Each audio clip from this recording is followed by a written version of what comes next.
Hello Internet, Seth Gorkowski, and today I want to discuss the classic Cyberpunk 2020 adventure, Cabin Fever. Written by Eric Hesser and published in 1994 by Atlas Games, Cabin Fever takes a classic cyberpunk setup and twists it into a completely unique kind of adventure. I played and run Cyberpunk for several years before picking up an eBay lot of all the old Atlas game modules, and I quickly honed in on this one because it was so different than our normal combat-oriented scenarios. The module is a good size, coming in at about 48 pages, including maps and handouts and everything, but it's still very easy to run in a single session.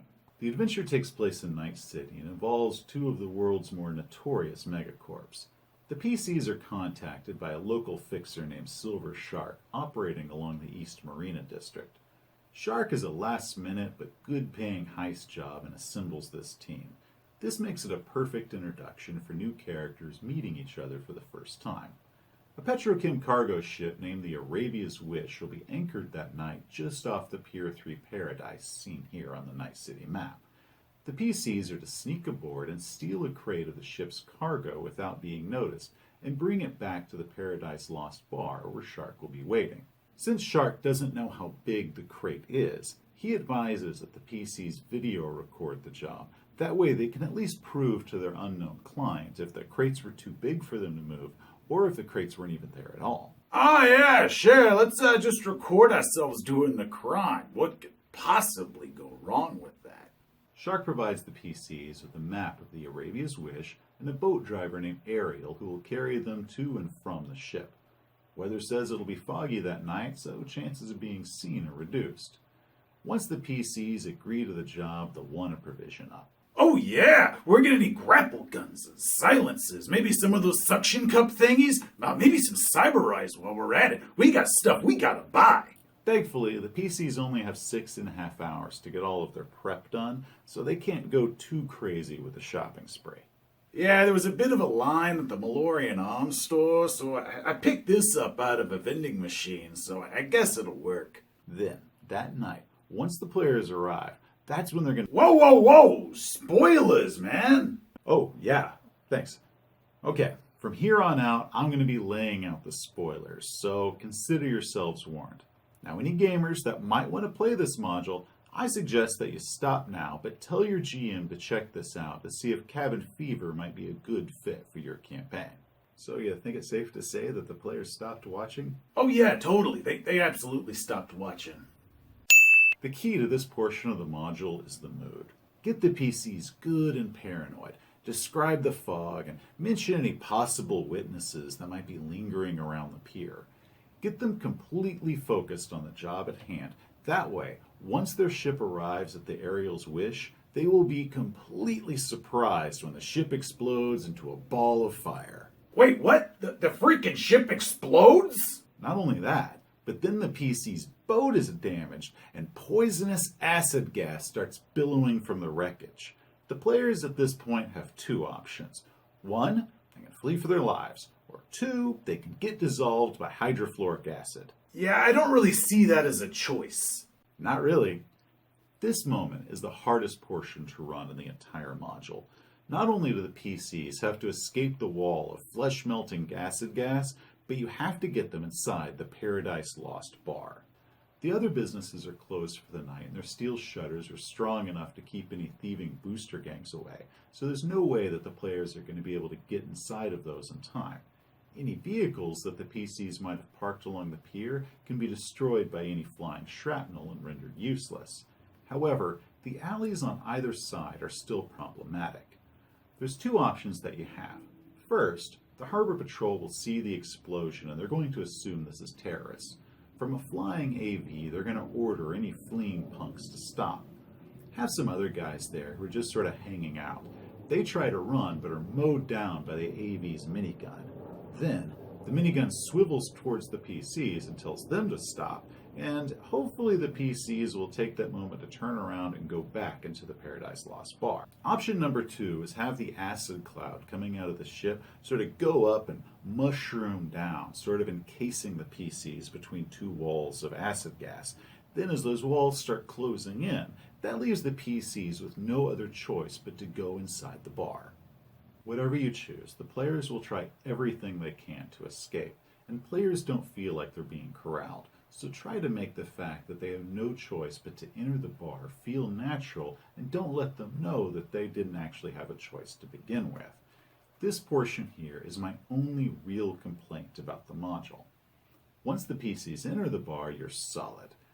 The PCs will soon realize that they're trapped here, and what they thought was going to be a simple heist game is actually a locked room scenario, and the entire adventure takes place in this handy one-room map provided by the module. Unable to leave, the players have but one choice left to them: roleplay. The bar has several people in here, each with their own agenda.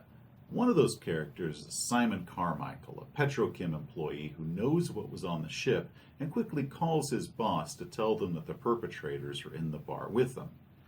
Maybe the PCs will notice this quiet call, but they'll probably be busy trying to plug all the gaps around the door to stop the gas, or they're going to be confronting Silver Shark, believing that he set them up to die. The module says that there's a 50% chance of the bartender noticing this conversation and overhearing it, but I say instead of rolling it, just choose if you want the bartender to know this information or not. Personally, I had the bartender overhear it, and then he was able to reveal that info at a more appropriate time. Another one of the bar patrons is Jim Razorhead Casey. Casey is on the edge of cyberpsychosis, and the night's excitement will throw him over that edge. Jim is a nice wild card to use if the game starts lagging. However, flying bullets will punch holes in the walls and let the gas in, so the threat becomes way worse.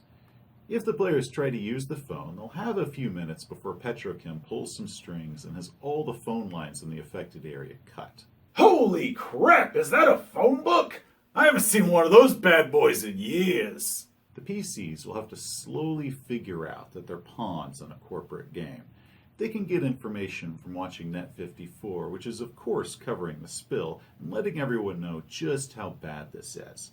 Eventually, they'll start noticing the lies and the misinformation, which is not only aiming the blame squarely on them, but is naming Simon Carmichael as the mastermind behind it. This leads to some fun roleplay as the characters react to this, and if they believe Carmichael when he says that he was set up too. The module has a lot to offer, and the timeline of events and news stories might feel a bit overwhelming. Thankfully, Atlas Games made the scenario very easy to follow by clearly time-stamping the events as they unfold. Eventually, a Black Ops corporate team will come to the rescue, but they're not here for the PCs, they're here for Carmichael.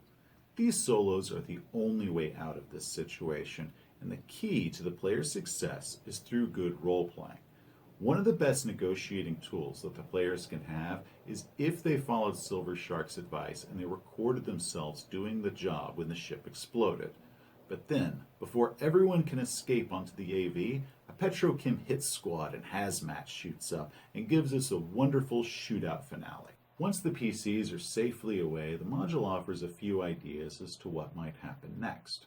However, what I did is that I just kept the role-playing going. The PCs still had no idea who had rescued them, and then they're taken to an empty building, separated, and then interrogated. These interrogations ended up being the highlight of our game, because the PCs hadn't even considered the possibility of getting their stories straight beforehand, and each one sort of played it by ear, meaning that the characters' true personalities came out as they were cuffed and answering questions for people who may or may not be police. Some played it tough. I ain't no rat. I don't know nothing, and I ain't seen nothing. Others lied through their teeth. Cargo ship? No. I was meeting a girl there. I met her on Match.com, right? She seemed really cool. So I went to the Paradise Lost bar and I ordered myself a drink and then I ordered an appletini for her, when she would show up. And then she texted me and she's all like, oh, I'll be there in like 20 minutes. And I keep waiting, but then she doesn't show up. And then her appletini gets warm, so I go ahead and I drink that. But then, what if she shows up? So I have to order another appletini and I'm just sitting there and I'm waiting. I'm texting. I ain't hear nothing from her. So finally, I have to drink that appletini because it's getting warm because the last thing I want to do is make a bad impression by giving her a hot drink. So then next thing you know, I've had about 7 appletinis and I'm sitting there and I'm like, holy crap, I've been stood up again. Can you believe it? I mean, Anyway, so I'm about to leave. I pay my check, and then boom! There's this huge explosion, and I didn't see nothing. I was in the can at the time, so I don't know, guys. I'm at a loss. All I know is I got stood up on a date, and I really, really like Appletinis. And then there was this. Okay, guys, I'll tell you everything. The guy that hired us, his name is Silver Shark. I'll give you the names and I'll give you the phone numbers of absolutely everyone that was on the job or anyone else that I might know that you might care to know, okay? It was just a simple job. I just needed the money so I wouldn't have to have a vending machine gun. You gotta believe me. I didn't mean to hurt anybody. I didn't mean for that thing to explode. I can't go to jail, guys. I'll tell you what, I'll suck your dick. And I'll suck your dick. I'll suck all your please. I just can't go to jail. I'm too pretty.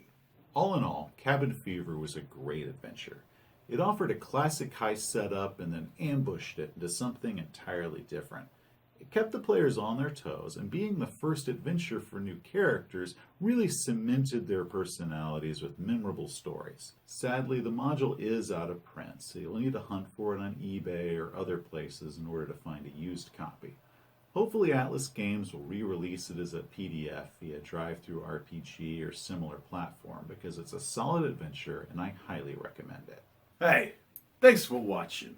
If you enjoyed the video, please give it a like. If you want to see some more of our stuff, just hit the subscribe button. But till next time, you have a great day.